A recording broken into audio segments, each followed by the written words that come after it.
All right. Good evening, gentlemen. Jeremy, glad you're here. So like I was saying a few minutes ago, this is going to be Baptist Origins Development. So not just Southern Baptist, but Baptist as an overall sect of Christianity. Just in the interest of academic integrity, I want you all to know I'm drawing almost all this from Dr. Finn's book, The Baptist Story, English Sect to Global Movement. If you'd like a copy, talk to Jeremy. And this is Dr. Finn as in our teaching pastor here. So this is a reliable source, and if you have questions about his material, well, you know where to find him. So that's where we'll be drawing a lot of this from. And I'll open us in prayer real quick, and we'll get underway. Lord, thank you so much for this evening, the opportunity to come together and learn the history of your church for our edification so that we can be blessed by it. Ask this time would be fruitful and productive, and that you would be glorified in it. Ask that I would be clear in my presentation of these facts of history as you have ordained them. In Jesus' name, amen. All right, so I don't think we can really talk about anything related to church history, particularly at the time that the Baptist movement originated, without understanding the Protestant Reformation. Now, that would be like 4 weeks all by itself. But I also don't want to make any assumptions about what any of you guys know about that. Would someone maybe give me a brief summary of the Protestant Reformation, maybe approximately when it was and what happened? Set the stage for where we're entering into history. Martin Luther, 95 Thesis, and you got to think the Catholic Church, how corrupt it was doing indulgences, ideology of purgatory. So I'll say Martin Luther went off and started Lutheranism, and you had all these other Protestant denominations pop up through that. Correct, yeah. So Catholic Church was the reigning dominant church force 1500s. In 1517, Martin Luther nails his 95 Theses to the church door at Wittenberg, which was basically just a debate challenge. He wasn't trying to start a revolution. He was trying to reform, hence Protestant Reformation. He wasn't trying to destroy the Catholic Church. He wanted to reform it. And the 95 Theses were a debate invitation. However, it was seen as hostile, and everything kind of snowballed from there. Luther dug his heels in, and now we have what we have today because of that. So that's kind of setting the stage for where we are in history, particularly as it relates to how people related to one another. So at the time that we're entering in this history lesson, people don't have a conception of life in this time in Europe of a relationship between church and state that is not, at least to some degree, intertwined. You know, we have grown up, particularly in this country, where that is kept far apart, and we'll talk about that as part of this history lesson of how Baptists are related to why that wall exists. At the time that we're entering, though, that was not the case. People could not fathom the church and the state not working together. So think in that perspective as we talk about why the things we discuss are going to be considered revolutionary or groundbreaking for what the Baptists were doing. So they couldn't imagine a time where the church and state wouldn't work together to advance the gospel of the kingdom. Obviously, some rulers are a little more oriented on that bent than others. We're talking about, the Catholic Church was quite corrupt, and that's a fact. Indulgences were a big part of that. So obviously, some rulers were not so faithful about using that relationship to spread the kingdom, but some were good. But there was clearly enough that where Luther needed to make his protest. The first rumblings of what would eventually become Baptists were actually called Anabaptists, and this is in 1525. So remember, Martin Luther nails his 95 Theses in 1517, so we're not even a decade later, and we already have this group called the Anabaptists. They are folks who are in Zurich, Switzerland, if I got my geography correct, and they are met with open hostility and persecution. The reason why they're met with that is that they were doing essentially what the church at the time considered second baptisms. So they had been infant baptized. The Anabaptists were being baptized again as professing adult or young adult believers, and this was seen as a threat to the state. And unfortunately, those second baptisms were often followed by a third baptism, wherein they got dumped in the nearest large river and drowned, because they were seen as subversives and hostile to the state. Because remember, church and state, even after the Protestant Reformation, or even in the midst of it, it's still intertwined, because people are not conceiving of this idea of them being split yet. So even Protestant nations, or ones that are influenced by it, they're still treating people who want to subvert the idea of infant baptism with hostility. Does anyone know why infant baptism was considered such a hot topic or a touchstone for these things? No. So at that point, infant baptism essentially doubled as your IRS tax roll.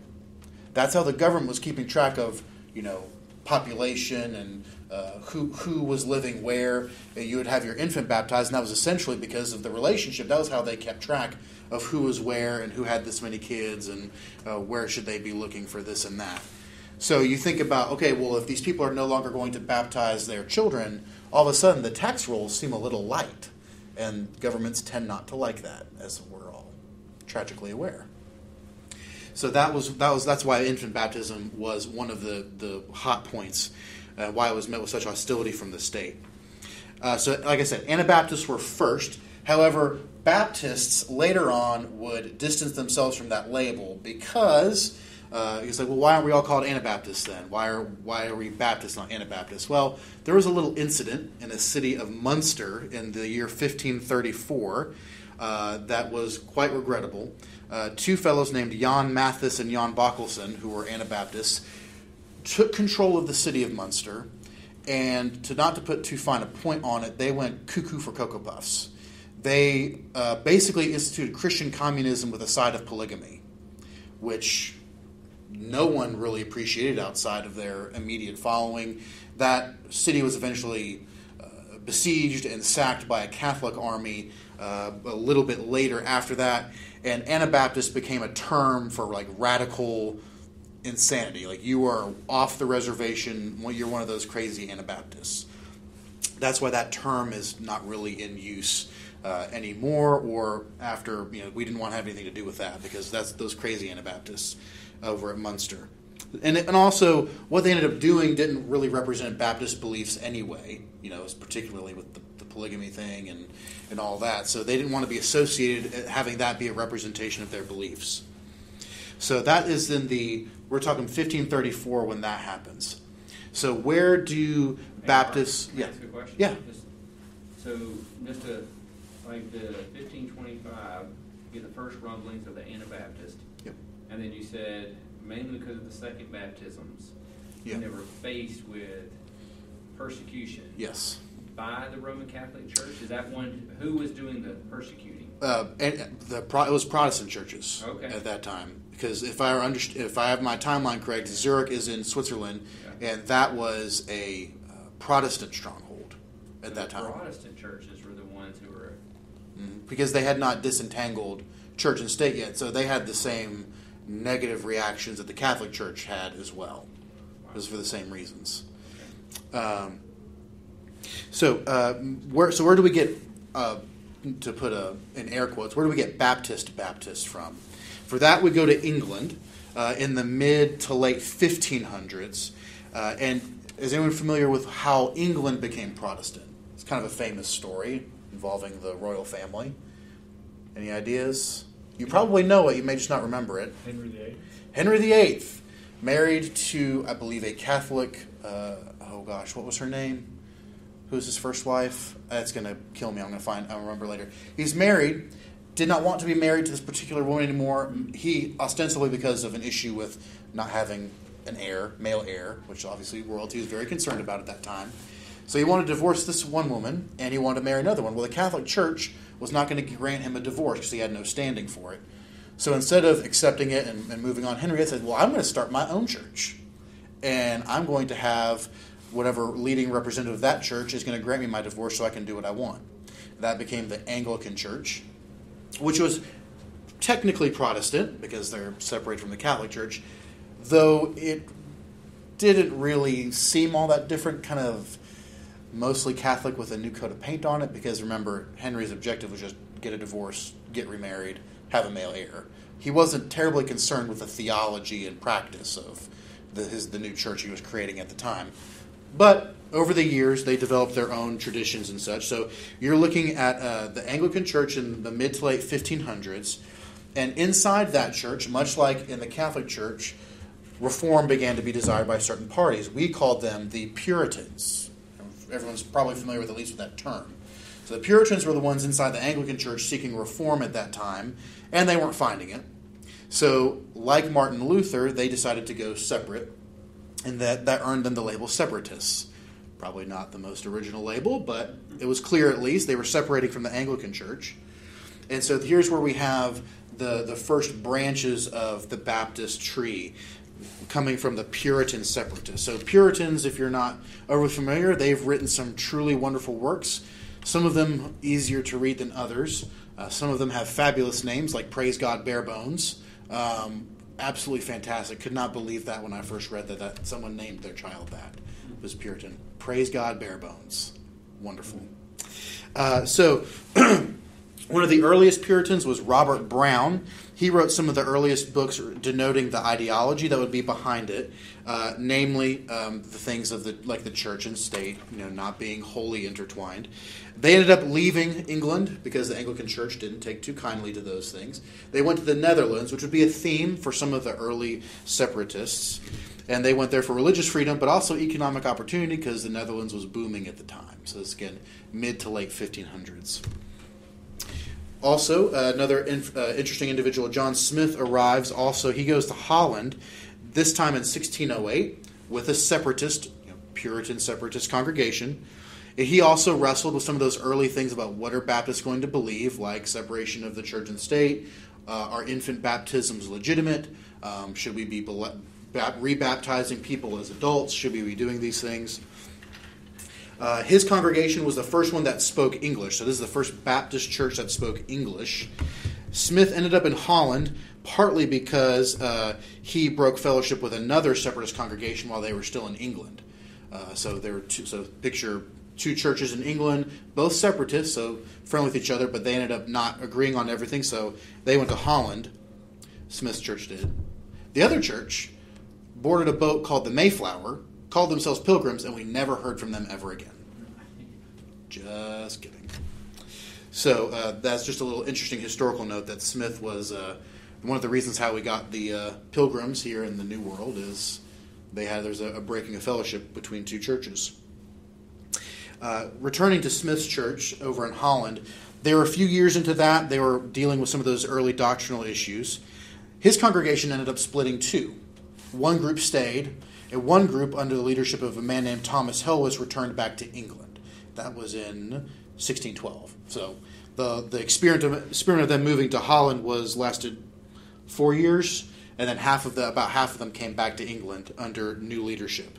And this is where we have the first usage of the term General Baptist. So not Southern, not Northern, not global, just General Baptist is what they call themselves. And at this point in time, this new congregation is formed in 1612. They're going by General Baptists.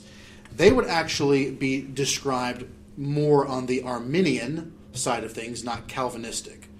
Is everyone here at least passingly familiar with those two ideologies? Say two yeses, passingly familiar with those. Okay. So that was of note when I was studying this, because generally when I think of those early Baptists, my understanding was they were more of a Calvinistic bent, which is true, but not at first. That first early church under Helwys was General Baptist, was actually more Arminian. However, that would change to an extent in 1616. So think about our time frame here. 1608, they arrive in Holland. 1612, they split. 1616, we have the rise of a subset of those General Baptists calling themselves Particular Baptists. And those Particular Baptists are more Calvinistic in leaning. So just to think of our tree real quick, I'll draw a very, very simplified diagram. So we have the Puritans in England. We have the Separatists who separate out. Because remember, some of these Puritans, they were seeking reform, but they didn't actually end up separating. So we're following a trail here. So Puritans, down to the ones who are Separatists, to Smith. Yes, that is correct spelling. Smith, then they split off. There's the Holland group that stays. Then you have the Helwys group that goes back to England. And then under they become General Baptists. And then under them, we have Particular Baptists. So you can see, and remember this was 1608, and this is 1616. the tree got pretty decent size in 8 years of how fast things would separate out, which makes sense because by nature, going back up the family tree, these people are all separatists. So it's kind of in the nature of who they are to separate out. So separated once, twice, 3 times in 8 years. That kind of that way that tree flows. So thinking about our Particular Baptists, these folks are going to be more Calvinistic in bent, whereas the General Baptists are going to be more Arminian, at least at this point in time. Underneath our Particular Baptists, the most period was John Calvin. I'm sorry? Was he right before that? He would have been earlier. So he was, Jeremy, you may have to help me a little bit with this one. He is more contemporary with Luther, not with the events of this. Okay. Now, Calvinism, when it was originated by Calvin, it wasn't called that. Obviously, he didn't have that quite high an opinion of himself to call it that. But that line of thinking did spread while he was alive. So that was not something that came about after he was dead. It did spread while he was alive. But my understanding is he is not a contemporary of these folks. Okay. My understanding. Jeremy? I'm looking up. Do a date check on I am. Mr. Calvin. 1509 to 1564. So he's already dead. He was already dead by the time we're talking about any of this. Any of this. So, but like I said, his ideology had already spread during his lifetime. So the most relevant church that had the longest term implications under the Particular Baptist branch is called the JLJ Church, which stands for 3 names: Jacob, Les, Lathrop, and Jesse. Don't worry about writing those names down. So JLJ. The first pastor, Jacob, he led this congregation. Persecution was pretty bad. He opted out and headed for Virginia after about 6 years of pastoring that church. Then the next pastor of that church was a man named Lathrop. Relatively uneventful, but he ended up dipping out for America too in 1634. And then the third pastor, Jesse, he stayed the longest. And under his leadership, the question of are infant baptisms valid came up again. Not necessarily do we do them. The answer to that question had been answered no. What I mean by this question is, if you were baptized an infant, do you need to be rebaptized? Does that need to happen again? And during that controversy, although this was more not a controversy in the hostile sense, this was a more inside that church controversy of what are we going to do about this. They connected with a gentleman named John Spilsbury who had his own church, and he was in charge of the first, more what we would consider a distinctly Calvinist church. So these folks lean Calvinist. I'm not going to put it on the board, but Mr. Spilsbury's church was explicitly Calvinist. And he came out of a particular Baptist. He came out of them, yes. Yeah. And then the main reason why I wanted to bring up the JLJ Church, which I will at least put here, JLJ Church, of those 3 pastors that I just talked about. The reason why they are considered important is because they are the folks who decided after examining the scriptures that it was baptism by immersion that most reflected the biblical narrative in the New Testament church. So, and again, it varied, but some of the folks who were Baptists prior to this, their baptism as adult professing believers or young professing believers wasn't actually immersion necessarily. Some of them were, and there is some folks off in more east of England who were doing that already, but not the English themselves. The English Baptists were not necessarily all doing immersion. They might have been doing a sprinkling as an adult or some variation of that. So here we have baptism by immersion. And what year is that, the JLJ Church? Baptism by immersion. This would have been approximately 1640. I can look that up for you. Give me a moment here.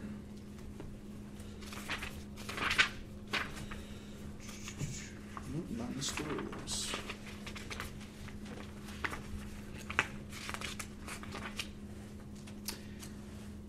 (1640) 1640 would have been the approximate time that they were having that internal discussion, and they would say it is baptism by immersion that most reflects the biblical command of how to do baptism.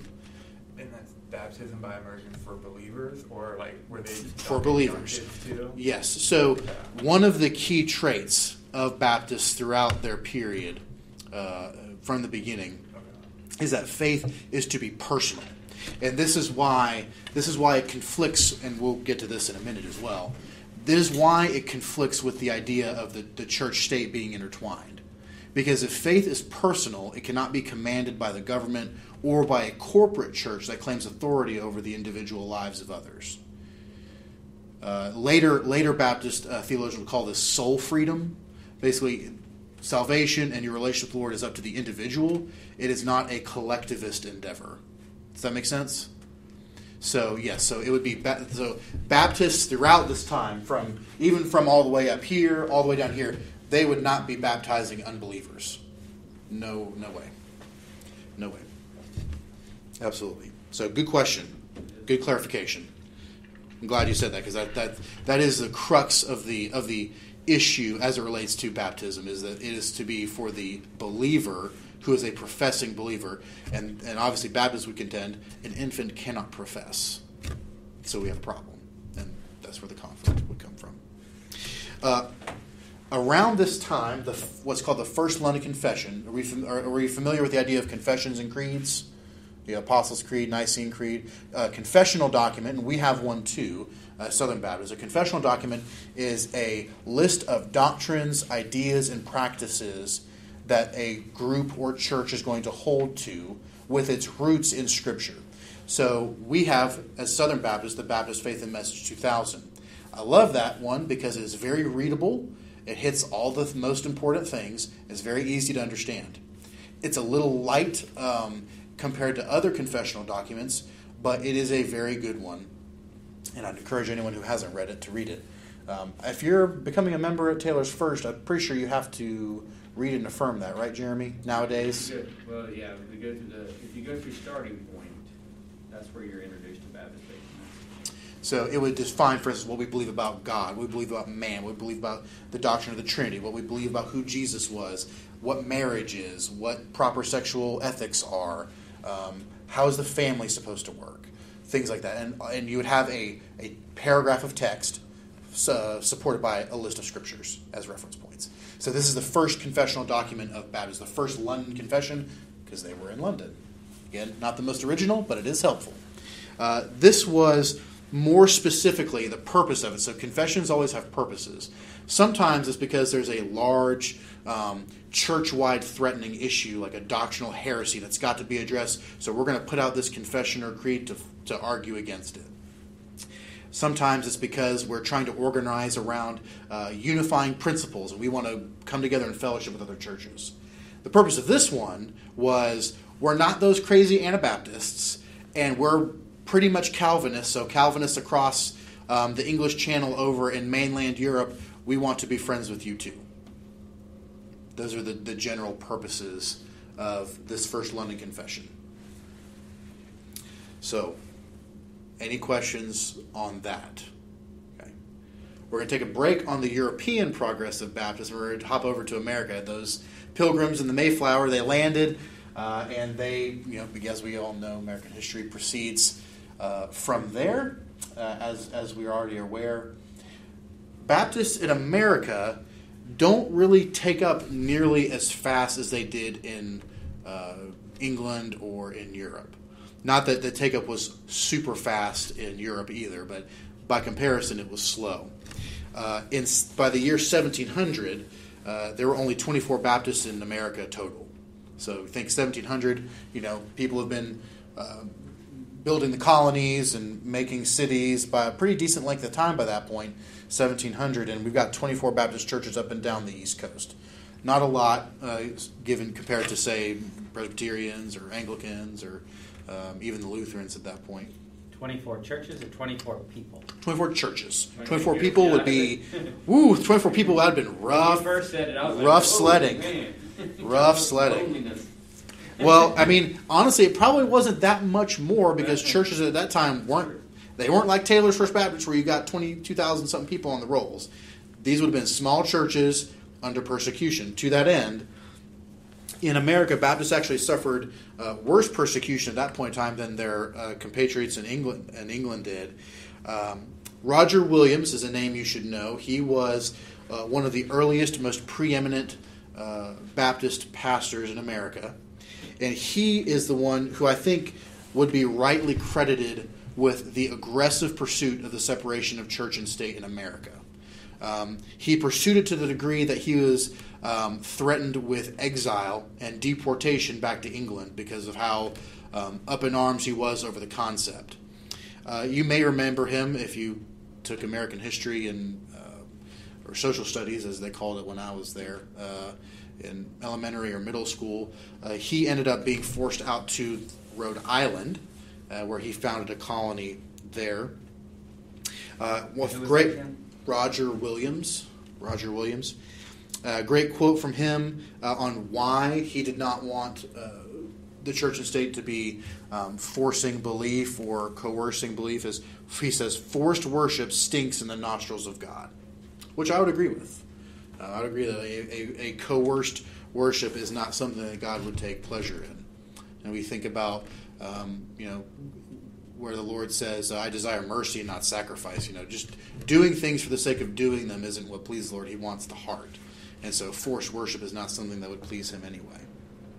So we have Roger Williams as our point man on pursuing the separation of church and state. He gets forced out to Rhode Island to avoid deportation, and he forms the first known Baptist church in America in 1638, 1639.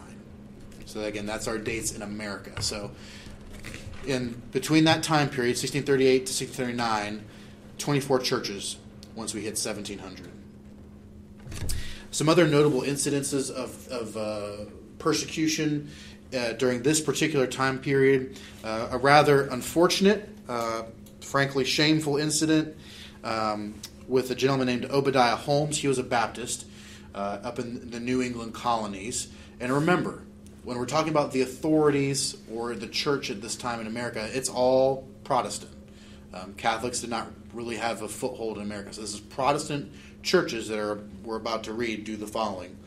Obadiah Holmes and two other professing Baptist ministers are arrested because of what they were teaching and preaching.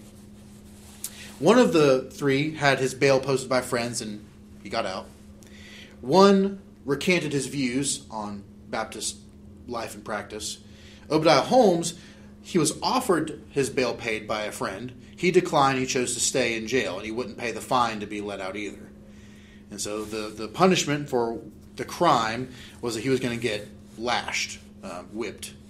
And he was hauled out, whipped publicly.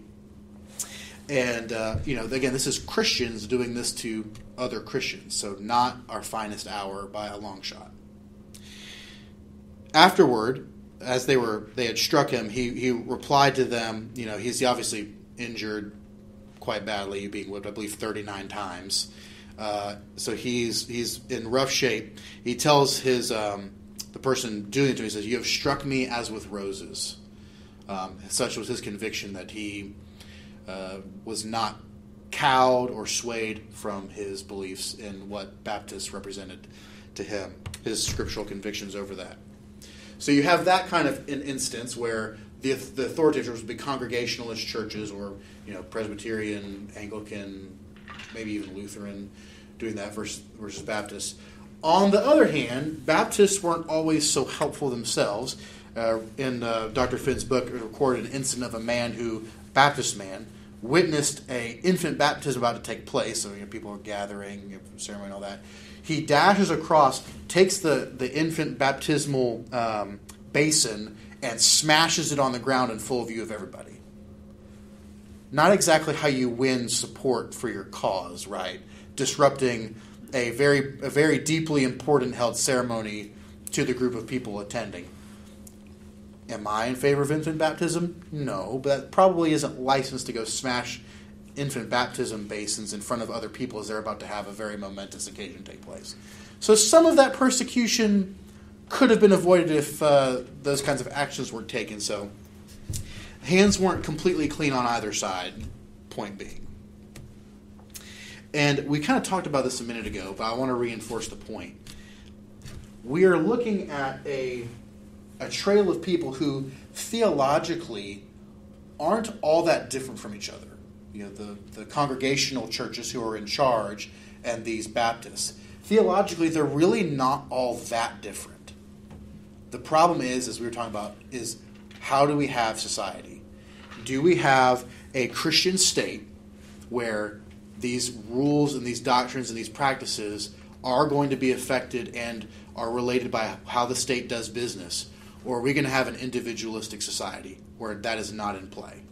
It's not so much, is Jesus the Son of God? Or how is the Trinity defined? Or how are men saved? It's how are we going to do society was the root cause of these incidences and these controversies.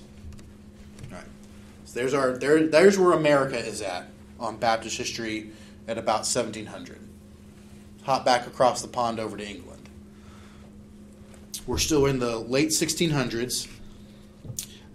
Notable name here, Mr. William Kiffen, Kiffen. He is under the particular Baptist heading here, William Kiffen. He aids the expansion of Baptist thought and practice through both learned theology, so teaching theology, developing what particular Baptists believe about certain subjects or doctrines, and he also had a lot of money. So he helped fund expansion in that way too. He was a mercantilist. Believe he was in textiles, and he actually credits the Lord with his success, and he turned a lot of that money right back around into funding Baptist expansion in England. He had a clash with John Bunyan, who may be a recognizable name. John Bunyan is another famous pastor in England. They tussled over should churches permit members to take the Lord's table, Lord's Supper, who had not been baptized. Not as infants, but baptized as professing believers. So evidently some churches were allowing people to take the Lord's Supper if they hadn't been baptized. Maybe they had been infant baptized or not baptized at all. And William Kiffen's contention was, no, if you've not been baptized, you shouldn't be taking the Lord's Supper. Can anyone want to speak to maybe why there was a clash over this? Why was there contention? Why would that matter? I guess if you were baptized as an infant, then most people would be able to partake. But if you're now stating, that you baptized by as an infant didn't count, then you had to be by an adult, or you had to be by professing faith, and so then there was confusion probably amongst people which one was how to do it. Right, you're looking at an exclusionary measure. Yeah. If you're saying that if you've been infant baptized, but you're in a Baptist church, but you haven't been baptized as an adult, professing believer, then we're not going to let you take the Lord's table. Whereas Bunyan was saying that if they were in the church as a member already, then you could take the Lord's Supper even if you hadn't been baptized or rebaptized yet. And so they a little bit two well-known Baptists at that time. So he was the one that essentially initiated that as what Baptists believe. So Kiffen represented the take, and the one that continued is that if you've not been baptized, you really shouldn't be taking the Lord's Supper. Okay.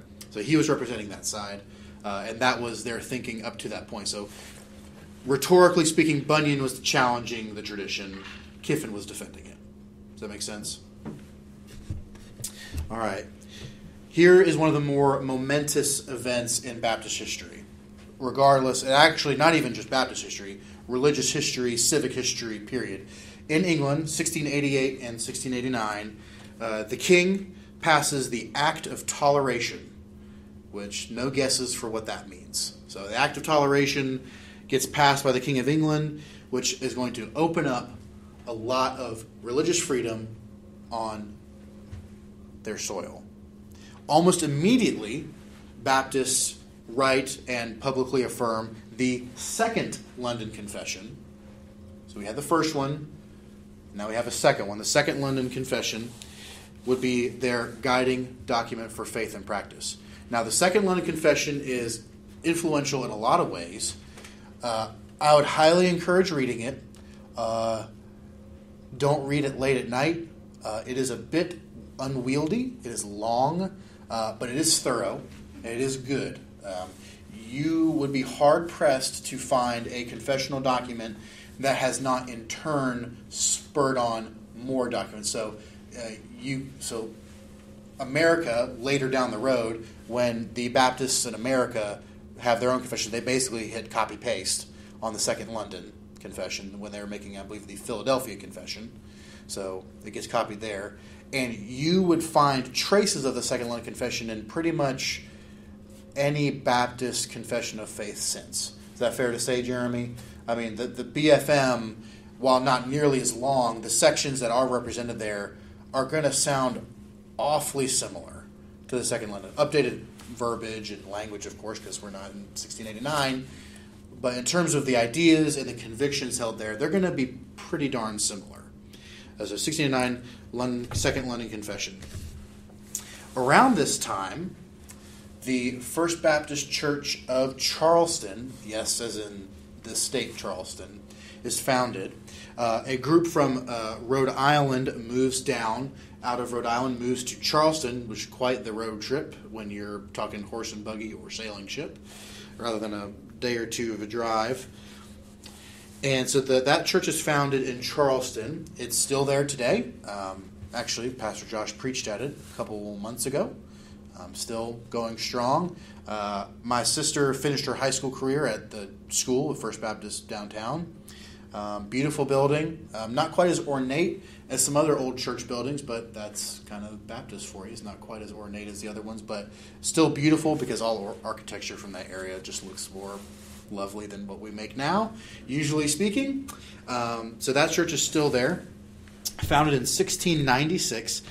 And we won't dwell on it right this minute, but this is where the idea of chattel slavery enters the narrative of Baptist life, which, depending on how fast I go, we may get to more of. This is where chattel slavery enters our narrative. At this point, chattel slavery. So the distinction being slavery as, say, in the Roman era, how that was handled, versus the abusive, unbiblical version of slavery that we had here. Does that make sense? Yes. Chattel slavery is the term. I'll just say slavery from now on because we live in America and we know what we're talking about. But historically speaking, there are distinctions between kinds of slavery. Okay. Because Roman slavery, while obviously not good, was far more... I would rather have that in our history than what we had in America. So slavery enters our narrative here. At this early point in time, there was already disagreement over how to handle that institution, but most of those concerns about the biblical ethics of it, should it, or even the civic aspect of it, most of those concerns spiritually were kind of swept under the rug. Like, well, they're abiding by all the rules of the civic magistrate. You know, they're just following the law, so they're, you know, we're not going to call them in sin because they're acting within the bounds of what the law says they can do by participating in this institution. So a lot of any concerns about that kind of got nudged to the side for now.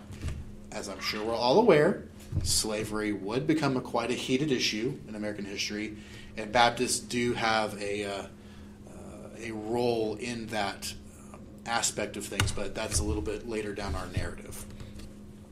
All right, so we're in the 1700s now. Baptists have expanded in England, both general, meaning the more loosey-goosey term of Baptist, and also have the particular Baptists.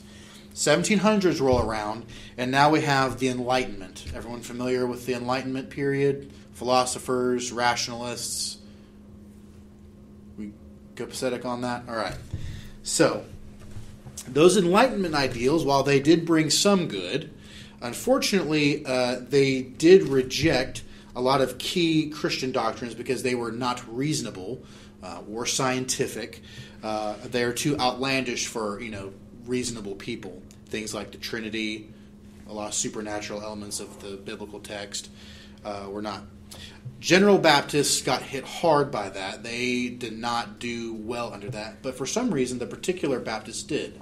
Remember, particular Baptists being more Calvinistic in nature and being particular. So it is curious that one sect of Baptists did better than the other at handling those things.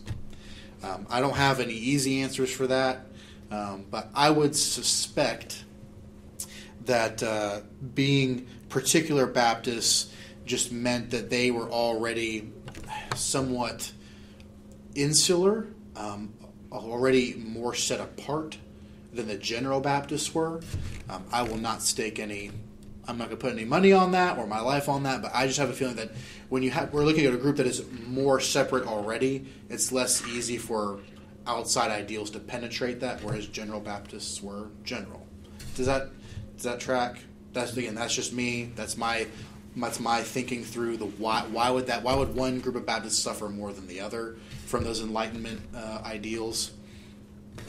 During that time, another important name for the particular Baptist, John Gill, Gill. He was a leading theologian at the time, particularly on the doctrine of the Trinity. He was a Calvinist. Unfortunately, he went into what we would call hyper-Calvinism, which frankly is it's like fatalism. It's like, well, if God doesn't save them, that's what his thing, so no need to evangelize. Or, well, if they're going to be saved, God'll save them, which doesn't do a lot positive for your evangelism efforts, because if you're a fatalist, then you're not going to really be that interested in evangelism. So, very helpful on one front, a little bit detrimental on the other was Mr. Gill. During the 1700s as well, you may be familiar from your English classes. You have the Great Awakening. You have George Whitefield, the great preacher. You have Jonathan Edwards, Sinners in the Hands of an Angry God. You probably were required to read that in your literature or English classes at some point.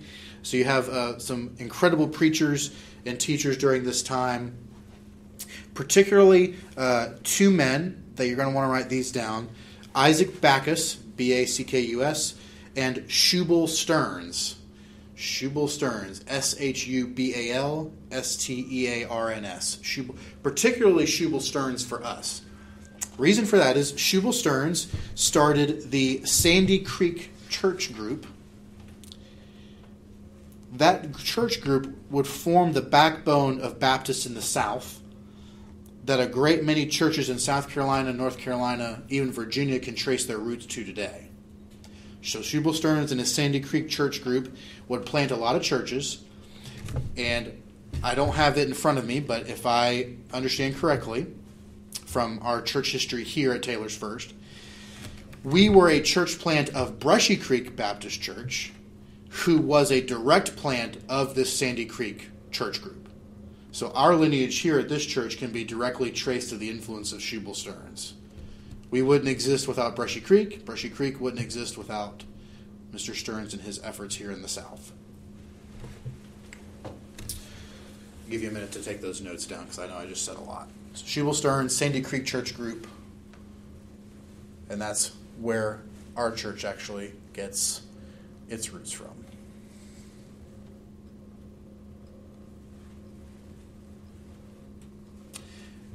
Other name that will be key for this time period, Isaac Backus. I said his name a minute ago.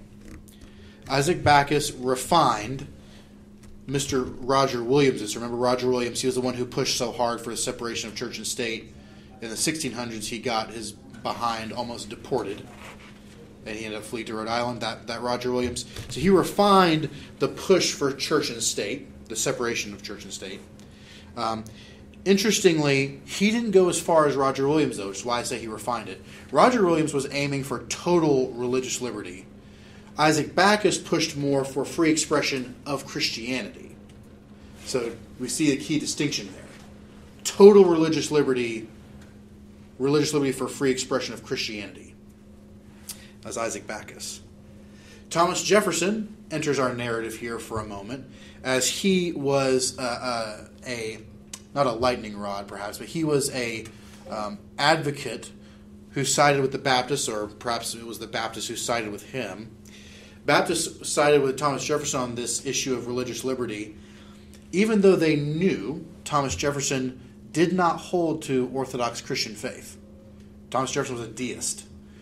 He even produced his own version of the Bible, if you can believe it, with all those inconvenient supernatural bits left out. So Baptists were proponents of his religious political theory for free expression of worship, even though they knew that he himself was not going to be doctrinally aligned with them.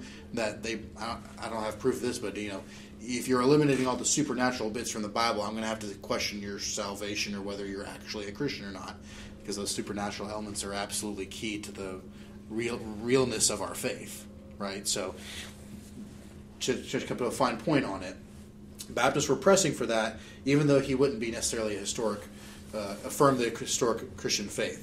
But they wanted that religious freedom, which we can sympathize with, right? If you've been persecuted for the last approximately 200 years, some of that religious liberty sounds really good. Not getting persecuted just for exercising what you believe the Bible says about baptism or the Lord's table or how you do church. So that's in the 1700s. Baptists were largely supportive of the American Revolution. Again, freedom would have been a key point for them, right? If you've been persecuted and you want religious freedom, well, having your social and political freedom sounds pretty good too from England. In the midst of that, talk about the slave trade becomes a little more heated. Not at the breaking point yet, though. That would come later. Interestingly, we talked about the American Revolution. The French Revolution happens in the same general time period. The English Baptists are initially all in on the French Revolution, thinking that this is a revolution delivered straight from God to free men.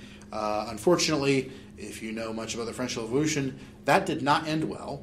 Ended in a tyrannical nightmare, and those English Baptist pastors had to walk back a lot of their comments. If you read Dr. Finn's book, he actually includes some excerpts from English Baptist pastors, and it's just full of this flowery, beautiful language about the glory of this revolution, and then you see excerpts later like,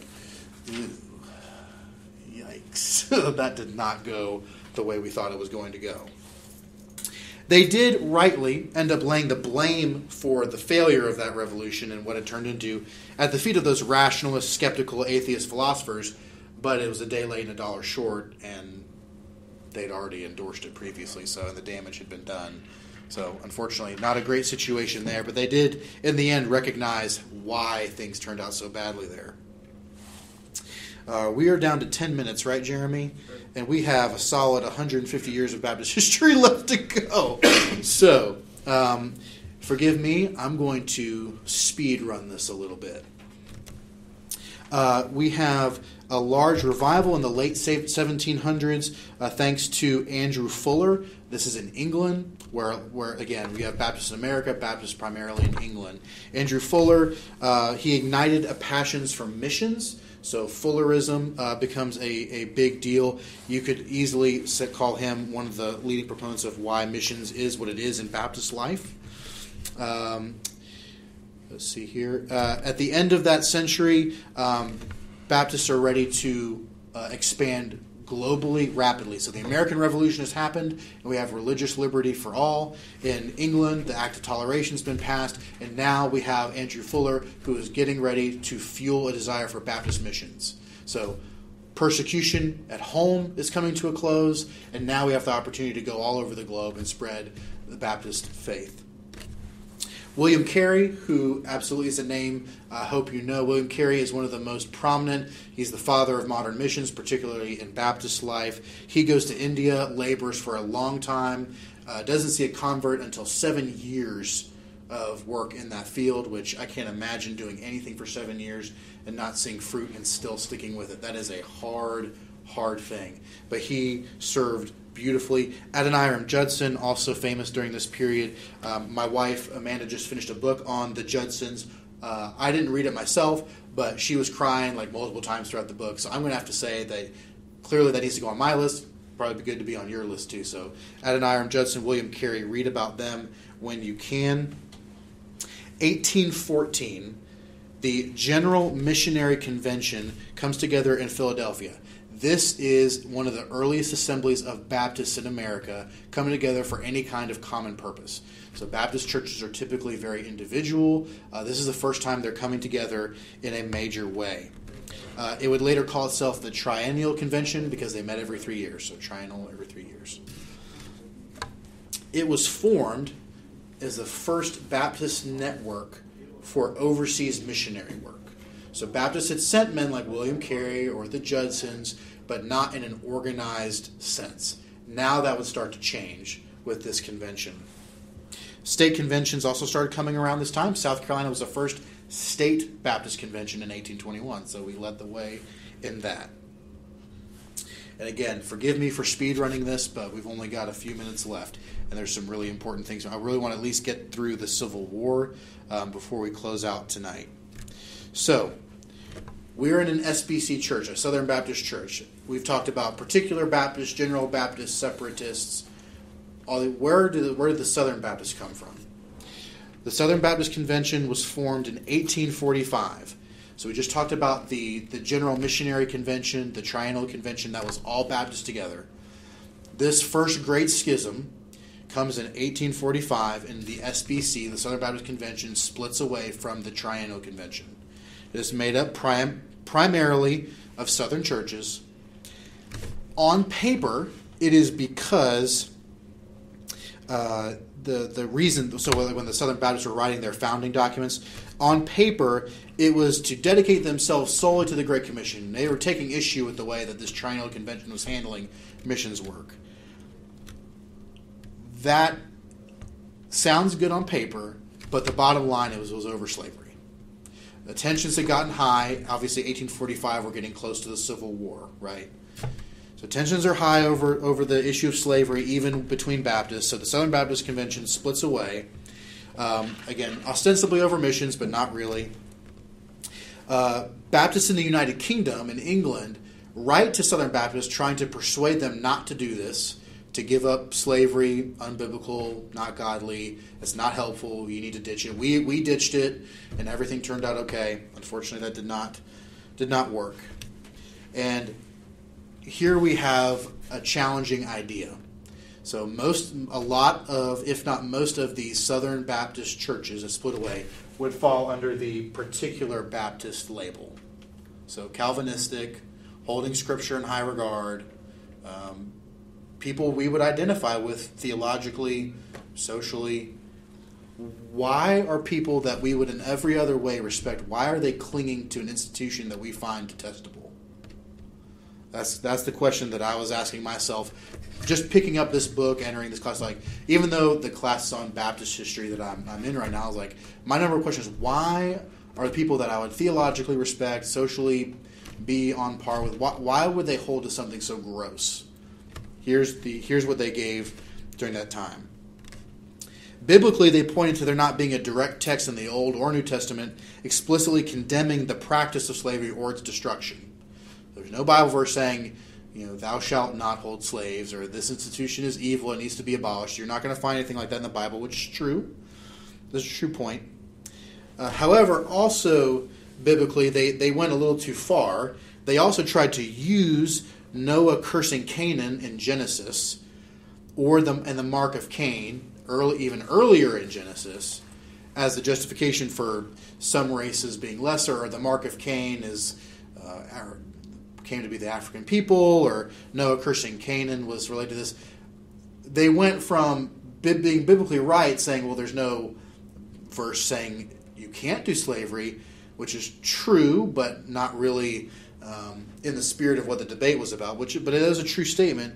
But then they went too far, and they started trying to justify their practices by going off into some wacky attempts to justify it.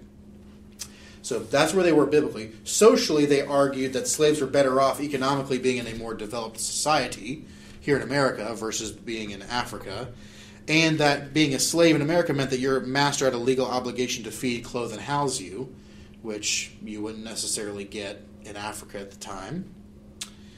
Spiritually, they said that the rapid and effectual spread of the gospel throughout the slave population was a good thing, and that being a part of the Christian fellowship would be good for them.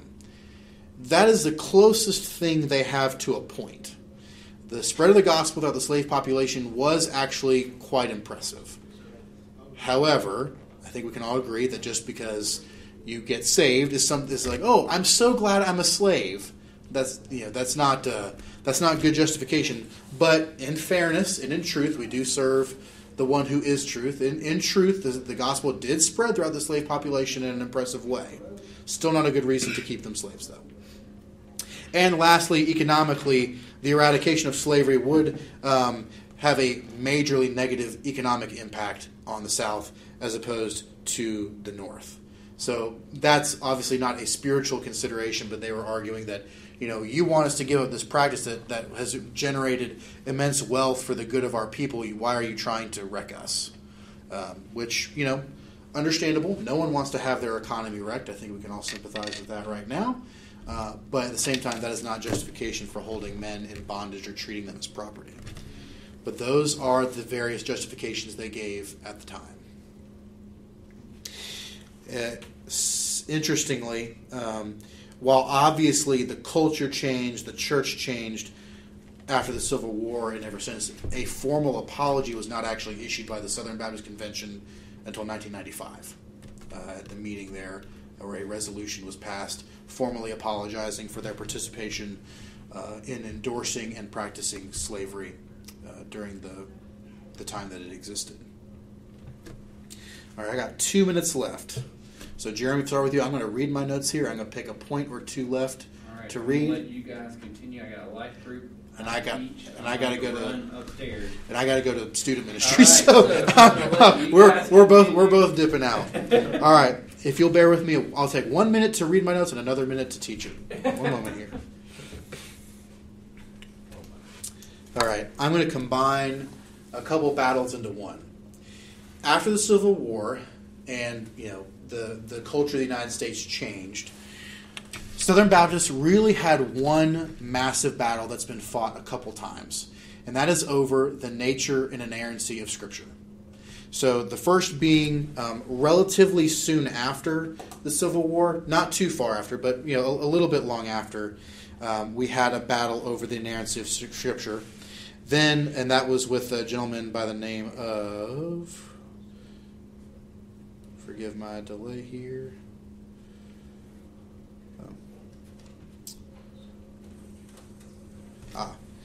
Mr. Toy. Yes, Crawford Toy. See, Crawford, I'd never remember a name like that. Crawford Toy. He was kind of the focal point of that battle. He was one of the most learned Southern Baptists, and this is approximately late 1800s, 1880, thereabouts. Crawford was the most educated Baptist at the time, studied at the University of Berlin. He had his degrees, very smart, well-learned. He was employed by Southern Seminary, which had been formed slightly before the Civil War. Again, that's one of those points that I no longer have time to talk about.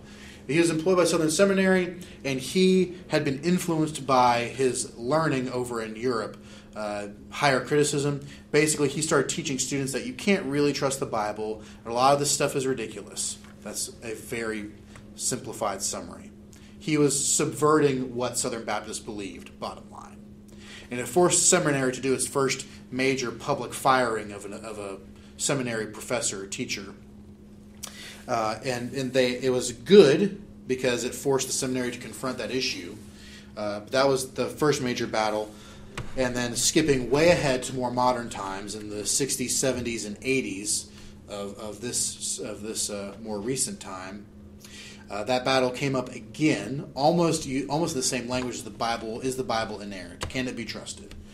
And the solution to that, or what ended up happening, I say solution, nothing is ever fully solved until the Lord returns, but the temporary solution to that was that in the 70s and 60s and the 80s as well, a group of pastors decided, okay, we see our institutions and a lot of our pulpits slipping into liberalism, and we want to put a stop to that. So how are we going to do that?